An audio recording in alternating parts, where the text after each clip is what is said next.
வணக்கம். ஓம் தொலைக்காட்சியின் பிரதான செய்தி அறிக்கையோடு இணைந்திருக்கின்றோம். மகா சிவராத்திரி எதிர்வரும் 26ஆம் தேதி இடம்பெற உள்ளது. எதிர்வரும் 26ஆம் தேதி புதன்கிழமை மகா சிவராத்திரி விரதம் அனுஷ்டிக்கப்பட உள்ளது. சிவராத்திரி நாளில் யாரெல்லாம் சிவபுராணத்தை பாராயணம் செய்கிறார்களோ அவர்கள் போன பிறவியில் செய்த பாவங்கள் ஓய்ந்துவிடும். இந்த சிவராத்திரி விரதம் தொடர்பாக சர்வதேச இந்து மத குறிப்பீடாதிபதி மகாராஜ ராஜகுரு ஸ்ரீ ஐயப்பதாச சாம்பசிவ சிவாச்சாரியார் இவ்வாறு விளக்கமளித்தார். மேன்மைகள் சைவ ரீதி விளங்குக உலகமெல்லாம். சிவனுடைய விரதங்களிலே அற்புதமான அபரிமிதமான சக்தியை தருகின்ற விரதம் இந்த மகா சிவராத்திரி விரதம் மாசி மாதத்து அபரபட்ச சதுர்த்தசியிலே அனுஷ்டிக்கப்படுவது. இந்த சிவராத்திரியிலே நாம் கண்விழித்திருக்க வேண்டும் என்கின்ற பொழுது சிவ சிந்தனையோடு இருக்க வேண்டுமே தவிர வேறு விதமான களியாட்டங்களிலோ இசை கச்சேரிகளிலோ இருந்து நாம் கண்விழிக்க கூடாது. பக்திபூர்வமான பக்தி பாடல்கள், அதே போல பஜனைகள், வேத மந்திர பாராயணங்கள், சிவபுராண பாராயணங்கள் இவற்றை இருந்து நாம் செய்கின்ற பொழுது எல்லா சிறப்புகளும் கிடைக்கும். இந்த சிவராத்திரியிலே சிவபுராணத்தை பாராயணம் செய்வதற்கு பல ஜென்மங்களிலே புண்ணியம் செய்திருக்க வேண்டுமா? மணிவாசக பெருமான் அழகாக சொன்னார், இறைவனை வணங்குவதற்கு அவனுடைய அருள் கிடைத்தவர்களாலே தான் முடியும்.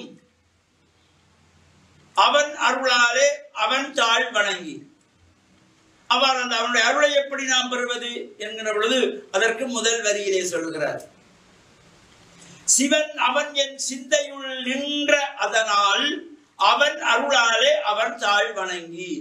சிவனுடைய எண்ணங்கள் எங்களுடைய சிந்தனையிலே எப்பொழுதும் இருக்கிற பொழுது அந்த அருள் தானாக சுரந்து இறைவனை வணங்க முடியும் என்று அதே அவர் இந்த சிவபுராணத்தில் சொல்லுவார், சிந்தை மகிழ சிவபுராணம் தன்னை முந்தை வினை முழுதும் ஓய உரைப்பன் யான். இந்த சிவபுராணத்தை ஏன் தான் பாடுகிறேன் என்பதனை மணிவாசக பெருமான் சொல்லுவார். சிந்தை மகிழ சிவபுராணம் தன்னை, இந்த சிவபுராணத்தை யாரெல்லாம் பாராயணம் செய்கின்றார்களோ அவர்களுக்கு விந்தை வினை முழுதும், இந்த முந்தைய வினை முழுதும் ஓய உரைப்பன் யான். அதனாலதான் சிவபுராணத்தை பாராயணம் செய்கின்றவர்களுக்கு முற்புறவியிலே செய்த சிந்தை மகிழ சிவபுராணம் தன்னை முந்தை வினை முழுதும் ஓய உரைப்பன் யான். எல்லா விதமான வினைகளையும் முற்புறவில் செய்த பாவங்கள் எல்லாம் தீர்க்கின்ற சக்தி அது ஓய்ந்து விடுமாம்.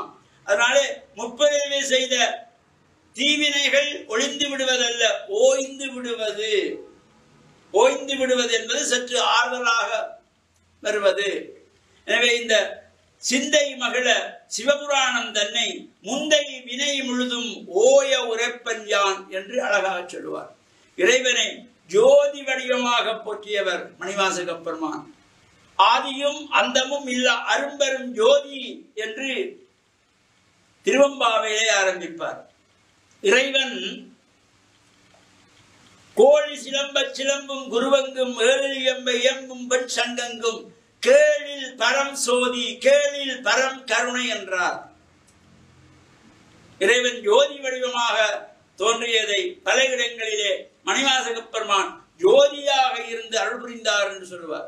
எனவே நாமும் இந்த லிங்கோத்பவகாலமாகிய இறைவன் ஜோதியாக தோன்றிய 2வது ஜாம பூஜை வழிபாடுகள் கலந்து கொண்டாலே 4 ஜாமங்களும் கண்டித்த பலனெல்லாம் நமக்கு கிடைக்கும் என்ற நல்ல சிந்தனையோடு நேயர்கள் அனைவருக்கும் சர்வதேச இந்து மத குருபீடத்தின் சார்பில் நல்ல ஆசிகளை கூறிக்கொள்வதில் மன மகிழ்வு கொள்கிறோம்.